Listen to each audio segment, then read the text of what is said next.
The extra $600 unemployment checks for millions of Americans, it's coming to an end next month. It is set to officially expire on July 31st. That money is part of the federal coronavirus relief package that was passed earlier this year. Even though the economy is reopening, that does not mean that everyone is going right back to work. Financial analyst Chase Wilsey is joining us now with how we're going to explain here the risk of borrowing from your retirement plan, which has always been a no-no, I think, if you need that extra bit of cash. Chase, good morning. Good morning. Good to be here. Okay, am I right here? Don't borrow from the, but now I don't know. Explain all this to me, because I always thought you're not supposed to do that. Yeah, of course. And, I'd say still be cautious on it. But what actually happened with the CARES Act is they know that people need some access to money, and retirement plans are typically very hard to access those funds. So they've added kind of two provisions to allow people a little more access. Now, the first provision is known as a coronavirus-related distribution. Very important for both of these to be applicable to your situation. Do have to be affected by COVID in some way. You may have gotten COVID, or also if your financial situation did change, then that does qualify you for this program.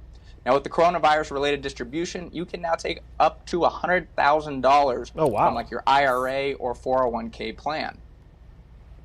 Penalties for this? Because we've always heard about penalties. Do the terms change given the circumstances? Yeah, of course. So that things have changed a little bit. Typically, if you're under age 59 and a half, to pull from a retirement plan like this, there's a automatic 10% penalty, which can get quite hefty. I mean, you talk about $100,000. That's $10,000 that you lose right off the top there. Very important, you still point out on that coronavirus-related distribution, it is still taxable. So it can change your tax situation if you're still earning income. That's why I'd say be careful with it. But that does come with a caveat as well. You can spread out that distribution over 3 years and pay the taxes over that time frame. And you can also pay it back after 3 years and amend those taxes if you need to. Okay, so that tax impact you mentioned there, the factors that need to be considered before going this route, because everybody gets to that fork in the road where they decide, well, the money's not coming in anymore. Is this my last resort? Should this be treated as somebody's last resort in terms of needing money?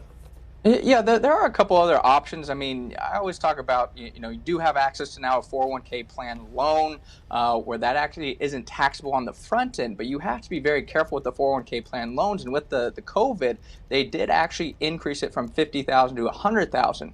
The reason I always tell people to be careful with the loans is, let's say you get laid off next year.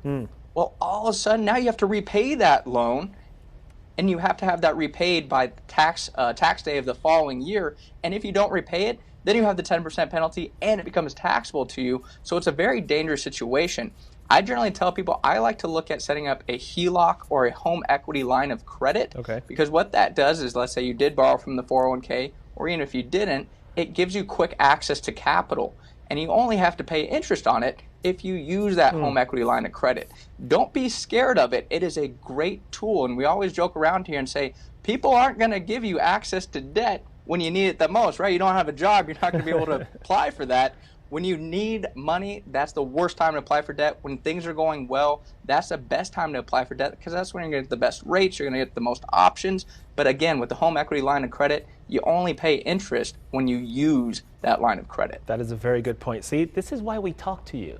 You just see, this is exactly it right there, because quite frankly, a lot of us, myself included, this is confusing for a lot of people.